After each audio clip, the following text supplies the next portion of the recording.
چون همیشه در همین ساعت برنامه خبری رادیو آزادی پیشنهاد شما می شود. شعله گلخوجه هستم. سلام. موضوع برای امروز 15 آگوست. با سوختور علنگای آتش 10 متر مربع بازار مرکزی شهر کولوب را به خاک یکسان کرد. این دفعه عیب ناقل برق نبوده است. سبب سر زدن سوختور از قصداً آتش زدن می باشد و عین زمان تفتیش ادامه دارد. ضربه نوبتی به جیب مشتری و یا سیم کارت برای وضع 250 سومانی. وزارت کارهای داخلی پیشنهاد کرد که نرخ سیم کارت ها قیمت شود. بحث دادگاهی و یا مصالحه. جوان دختری دعوا دارد که شرکت آلوچه تاکسی بدون رضایت او عکسایش را استفاده کرده است. وعده کردن که عکس ما رو میگیرن، اما تا حال نه به زنگ‌های من جواب میدن و نه عکس ما رو از فیسبوک گرفتن.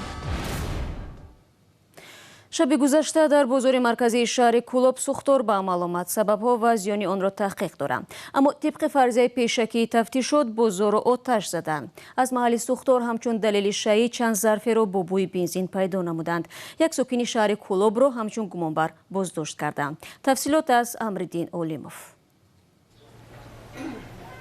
بخش یک لخت فروشی مواد غذایی در بازار مرکزی شهر کولوب به کامی آتش رفت.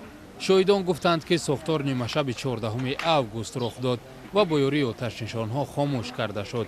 فعلا در بازار بسته است و مقامات کسی را به داخل وارد شدن نمی‌مانند.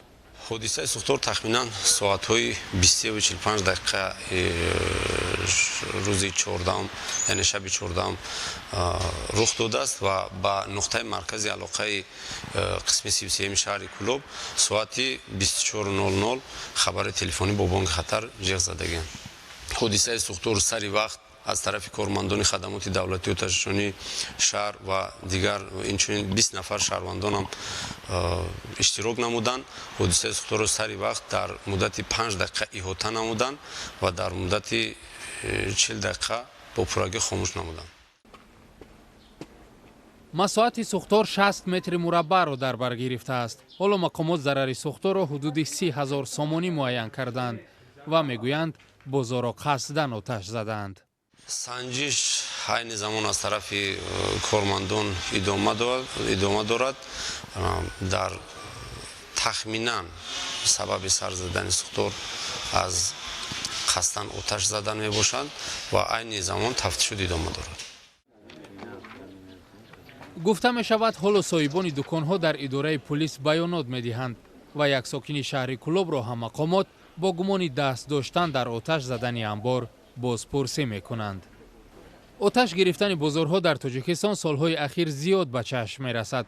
مقامات در چند حالت گفتند که رعایت نکردن قاعده های بخطری سبب آتش گرفتن بازارها شده است.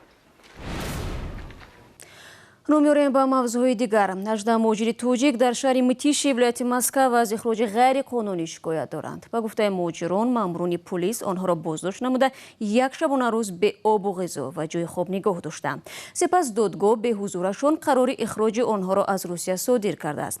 حادثه روز 9 آگوست امسال رخ داده، بحث آن هنوز نهایی نشده است. یکی از این مهاجران در صحبت با رادیو آزادی گفت نیروهای پلیس با استفاده از تفنگ آنها را به یک بنای نیمه ساخته در شهر میتیش برده صحنه سازی نمودند که گویا آنها غیر قانونی کار میکردند. حالا مهاجران از روی قرار اخراج به دوستانی شهر میتیش ولایت مسکو شکایت برده‌اند. شما برنامه خبری رادیو آزادی را تماشا دارید. مقامات تاجیکستان تصمیم گرفتند نرخ فروش یک سیم کارت تلفن موبیل 250 سومانی مقرر گردد. چون این تصمیم پس از جلسه با شرکت مسئولین خدمات علاقه وزارت و اداره‌های قدرتی گرفته شده است. عملی شدن نرخنامه نو از 20 آگوست در نظر است. همکارم عبدالله شوروف با آموزش این موضوع مشغول بود و آماده است که با ما در این باره صحبت کند. عبدالله سلام. نخست بگو که این تصمیم از کجا است و چرا یک بار قرار شد نرخ سیم کارت ها بالا برده شود؟ سلام شهلا. همصحبتان رادیوی آزادی در 3 شرکت موبیلی که وجود داشتن چنین تصمیم را تصدیق کردند به گفته مصاحبان در یک مجلس با شرکت منیجران سطح بالای شرکت های موبیلی، نمایندگان خدمات علاقه و مقامات قدرتی مسئله بالا بردن نرخ فروش سیم کارت ها مطرح شده است. این مجلس به گفته همصحبتان پس از حادثه حمله به سیاحان خارجی در ناحیه دنغره در تاریخ 29 ایول صورت گرفت و مقامات در دایره مبارزه با تروریسم مسئله بالا بردن ارزش سیم کارت ها را مطرح کردند تا که ساکنان هر دم آن را عوض نکنند. نخست مقامات پیشنهاد کردند که نرخ فروش یک سیم کارت 1000 سومانی تعیین کرده شود، اما پس از رد و بدل ها قرار شده نرخ سیم کارت تلفن موبیلی 250 سومانی مقرر کرده شود، اما این هم نرخ نهایی نیست و دوره به دوره قیمت آن تا به 1000 سومانی بالا برده می شود. به گفته مصاحبان رادیو آزادی قرار است این تصمیم از 20 اوگوست سال روان مورد عمل قرار بگیرد. خب خود شرکت های موبیلی و خدمات علاقه در این زمینه چی میگویند عبدالله؟ مسئولان شرکت های موبیلی میگویند تا کنون خدمات علاقه تاجیکستان کدام یک سند و یا قرار را در این رابطه به آنها ارسال نکرده است. خدمات علاقه هم تا به حال در این مورد اظهار نظر نداشته است. فهمم. اما حالا ارزش سیم کارت ها چند است و آیا واقعا مشکلی زود عوض کردن سیم کارت ها وجود دارد؟ واقعا این هست. نرخ سیم کارت ها وابسته به شرکت های موبیلی البته فرق میکنه. حالا در اکثریت شرکت ها یک سیم کارت عادی از 10 تا 15 سومانی ارزش دارد. در بیشتری موارد این مبلغ به صورت حسابی رقم سیم کارت وارد کرده می شود و عملا سیم کارت برای مشتری به پول می افتد. ولی برخی شرکت ها واقعا سیم کارت را می فروشند. کندوکوی ما نشان داد که مثلا شرکت بیلاین سیم کارت را با نرخ بیشتر از 20 سومانی می فروشد. بنابر ارزان بودن نرخ سیم کارت و گاه رایگان بودن آن مشاهده می شود مشتریان در تاجیکستان زود رقم تلفن یعنی سیم کارت خود را عوض می کنند. برای مثال عین حال 4 شرکت بزرگ موبیلی در تاجیکستان واویلان، مگافون، تیسل و بیلاین با مشتریان بیش از 6 میلیون سیم کارت فروختند، اما از این شمار تنها 4 میلیون و 100 هزار نفر از سیم کارت ها به طور فعال استفاده می کنند. سپاس عبدالله برای تفصیلات. ما برنامه را ادامه می‌دهیم. در دوشنبه یک جوان دختر توجیک با شرکت اولوچه تاکسی بحث دارد. دعوای او بر سر چند عکسی است که شرکت در مواد تبلیغاتیش استفاده نموده است. این بحث دادگاهی می شود یا طرف‌ها به مصالحه می‌رسند. سرویناز روح‌الله پیگیری کرد. سکینه عبداللهیوا ساکن 22 ساله دوشنبه میگوید شرکت اولوچه تاکسی بدون اجازت او 2 عکسش را در موادهای تبلیغاتی خود استفاده کرده است. او تصمیم دارد با این شرکت وارد بحث دادگاهی شود در صورتی که عکس‌هایش را از مواد تبلیغی اولوچه تاکسی حذف نکنند. من زنگ زده خواهش کردم که عکس ما رو گیرند، ولی با من با وعده های دروغی نشون وعده کردن که عکس ما رو میگیرند، اما تا حال نه به زنگ های من جواب میدن و نه عکس ما رو از فیسبوک گرفتن. سکینه قبلا 3 ماه در شرکت اولوچه تاکسی همچون تنظیمگر کار کرده است و عکس ها نیز آن زمان برداشته شدند. او میگوید مادر و برادرش به استفاده عکسش در مواد تبلیغی اولوچه تاکسی مخالف هستند. وقتی که عکس ما رو استفاده بردن بدون اجازت من هم میخوام که حق ما رو تیان. مسئولان شرکت اولوچه تاکسی در صحبت بدون نوار ادعای سکینه را به پای خواندند و گفتند او میدانست این عکس ها مخصوص برای تهیه مواد تبلیغاتی شرکت برداشته می شوند. این شرکت ادعا دارد که برای استفاده عکس سکینه با او قرارداد شفاهی دارد. آنها مراجعت سکینه برای حذف عکس‌هایش از مواد تبلیغاتی شرکتشان را تایید می‌کنند، اما میگویند به خاطر آنکه مواد تبلیغی برای شرکت مهم بود، آن عکس را از صفحه‌شان قبلا نبرداشتند. حقوق‌شناسان میگویند استفاده بدون اجازه عکس شخص در موادهای تبلیغاتی میتواند به زندگی خصوصی صاحبان آن زیان رساند. این که عکس وای یا دیگر عامل‌های انسانی وای همچون ورزشگر و غیره استفاده می شود یا بغیر از زمان کاری معین شده که مزد مهنت او را فرا میگیرد استفاده شود، در شکل خطی باید قرارداد یا شرطنامه به تصویب رسد.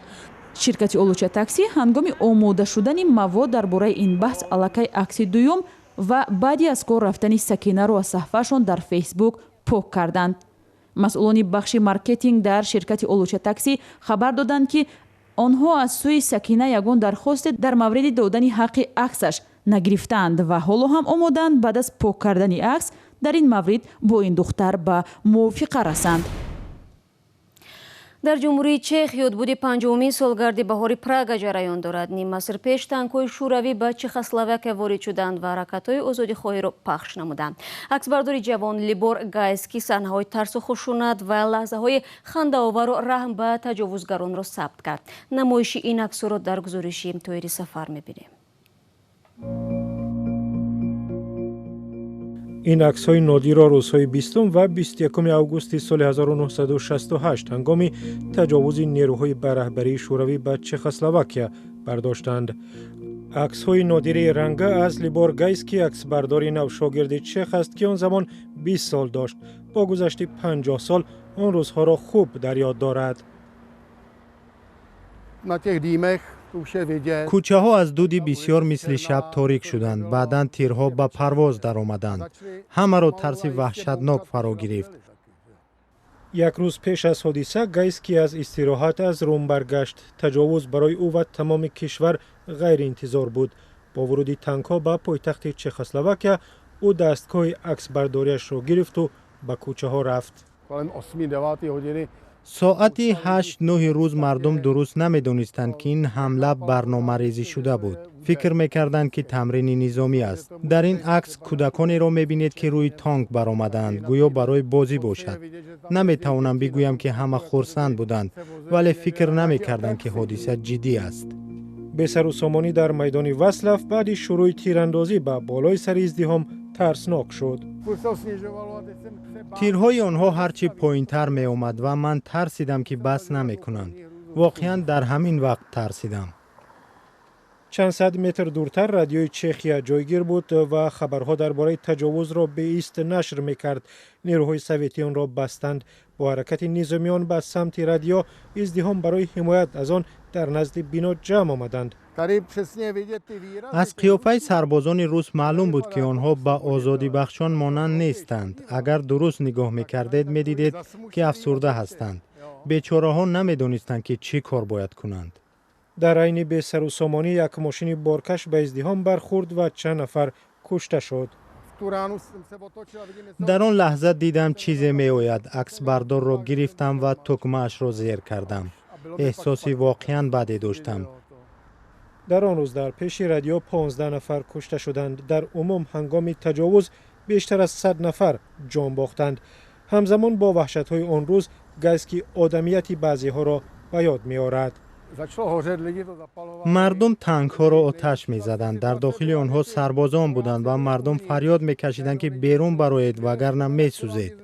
لحظه های خنده آور بود. دل آدمان با آنها می سوخت، هرچند لازم نبود. و این تنها لحظه خنده آوری آن روز نبود. کسی در میدان واتسلاو علامت ورود من است را گرفته روی تانک نشسته می رفت. نمونه هجوی چخی بود و مردم می خندیدند. این عکس ها محض به سبب هرج و مرج آن روزها باقی ماندند. نیروهای شوروی به خبرگزاری چخسلواکیه رفتند و عکس و نوارهای آن روز را نابود کردند، ولی این عکس ها ماندند. این نوار برای آن ماند که عکس‌های رنگه را در یک هفته یک بار چاپ می‌کردند. اما آن روزها اینقدر بی سر و سامانی بود که این عکس‌ها را 14 روز بعد نشر کردند و آنها امین ماندند.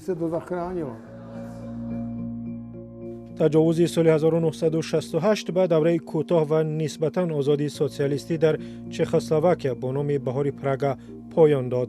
عکس‌های گایسکی از آن حادثه ها ماندند، ولی امید اصلاحات سیاسی برای یک نسل از بین رفت. و ساکن 64 ساله نوح خراسان همراه همسر و 2 فرزند خردسالش زیر بام مسجد سابق مسکن گرفته است. مشکلات محمد یوسف نظرов پس از آن شروع شد که بعد مرگ همسر 5 سال پیش اویله نو برپا کرد، ولی پسرها و همسرانشان با دلیل اینکه خانه برای همه آنها تنگ شده است پدر و اویله‌اش را از خانه بیرون کردند. بیننده عزیز، برای دریافت اخباری از این هم بیشتر شما را به وبسایت رادیو آزادی دعوت میکنیم. در صفحه رادیو آزادی در فیسبوک ادناکلاسنیک و اینستاگرام هم خبر و گزارش های ما را می‌یابید. نوارها در آزادی ویدیو کانال ما در یوتیوب گذاشته شده است. تشکر برای با ما بودن و تا برنامه فردا. خدا نگهدار.